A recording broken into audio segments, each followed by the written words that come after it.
I'm Nathaniel Cooke. I'm a research affiliate at CSER and a postgraduate student at the UCL Institute of Archaeology, and I'm here to give you a crash course in societal resilience. So we work in catastrophic risk mitigation, and we like to think that we're going to prevent every catastrophe, but we are going to make mistakes sometimes. And there are also unknown unknowns to deal with that I think we are still right at the beginning of figuring out even the sort of space of possibilities for mitigating those. So what if something bad happens anyway? And we need another layer of defense, which is to just be resilient as a species, which is the ability to essentially recover from a catastrophe after it's occurred. And the word resilience has been used in GCR scholarship for quite a while, but not in a sort of formal sense and without a huge amount of engagement with the pre-existing massive body of literature on resilience. So I'm going to try to unite these two. So as we all heard during COVID, resilience is very popular. There are lots of contradictory definitions, but everyone agrees that it's great and that we should spend lots of money on it. However, it mostly orbits around the idea of bouncing back or sort of absorbing some kind of disturbance and like going back to the way things were. And the best sort of syncretic definition I've been able to come up with is a system's ability to adapt and transform in the face of disruption while retaining its essential character, which is a term that we'll come back to in a moment. So before we get going with the resilience itself, it's faced a lot of critiques. As we heard yesterday, it's not a normative quality. So lots and lots of things can be resilient when they shouldn't be. And that says nothing about the moral quality of that society or system. And also it can be quite vague. So are we talking about the resilience of humanity as a species, or are we talking about like some broad idea of our potential or civilization even, or are we talking about a particular state? And in disaster risk reduction circles especially, it's been criticized for talking about going back to the way things were or bouncing back, when often it's the social structure that we're bouncing back to that caused the catastrophe in the first place. And finally, it's involving ideas of adaptation and change, but of course, like essential character is fairly arbitrarily defined. So you can, how far is transforming too much, right? But with all of those in mind, humanity still does need to be able to adapt in the face of catastrophic events. So what we're doing is we're trying to take the things that have been said about resilience in GCR so far and combine it with all the other kinds of resilience that we can track down. So that's essentially a literature review covering a huge array of subjects, covering pretty much all of the natural and social sciences, and then choosing the sort of syncretic papers that have characteristics of resilient systems that are applicable to social systems and especially to extreme events. So in resilience in GCR, we have quite a bit on redundant food systems. Still definitely more to be done, but Alfed has got this locked down pretty well. So I think listen to them, not me. Isolated refuges, I believe we're hearing about later today. So again, listen to them, not me. But they seem to be, I think, not particularly well developed at the moment as a concept, but very popular and becoming much more so.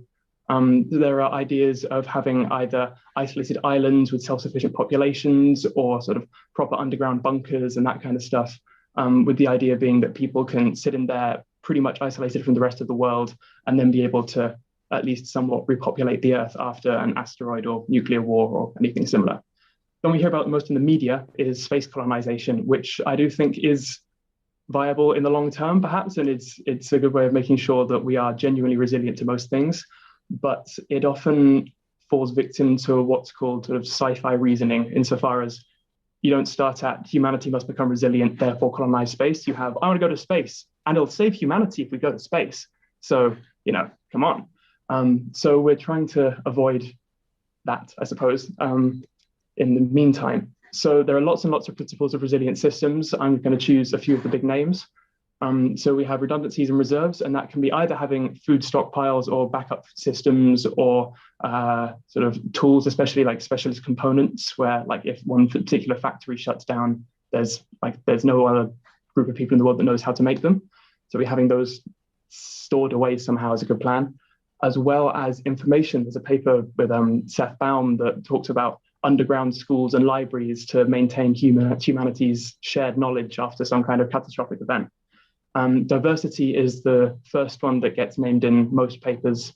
It can be a bit folksy, but it essentially rests on a fairly intuitive principle that the more options you have, the better you are at adapting to unexpected and unknown and complex ways of change. So it is just maintaining diversity of almost all things at all levels. Especially modularity is the one that's come up in relation to COVID-19 with sort of border control and stuff, insofar as you want to have relatively well demarcated subsystems that can be separated off from the outside world, so that if something goes wrong within one system, that doesn't automatically wreck the entire system. And finally, self-sufficiency. This is a really difficult one, considering how interdependent we are in the sort of the modern world system. But there is also a strong argument for giving people, significant self-sufficiency training, like sort of basic agriculture, first aid, the kinds of stuff that allow people to create some form of life, even if like the global shipping network has been shut down. So in application, modern humanity is staggeringly resilient in some ways, insofar as we just are a very adaptable species and there are lots of us. However, like having an incredibly complex networked world where we're all relying on shipments arriving just in time is pretty much a recipe for disaster, as we saw when one ship blocking the Suez Canal shut down a good chunk of the global economy. And also the principles are quite, they are very abstract, and they're an excellent source of ideas, but they are simultaneously quite difficult to interpret sometimes, and also cost money for the most part, because if you're setting up backup systems or no longer engaging in the global economy, that's not good for pretty much anyone, at least in the short term. And finally, it's quite easy to use by certain political groups who use the emphasis on sort of decentralization and self-sufficiency to make everything the responsibility of local authorities and then slash their budgets. So doing that is something that also we would want to avoid advocating. So the final point is, just in time, that we need to essentially not leave this up to the academics entirely, and essentially have a pretty open conversation about what we're willing to invest in and why. Wonderful, thanks so much. Great. Looking around the room for, yeah.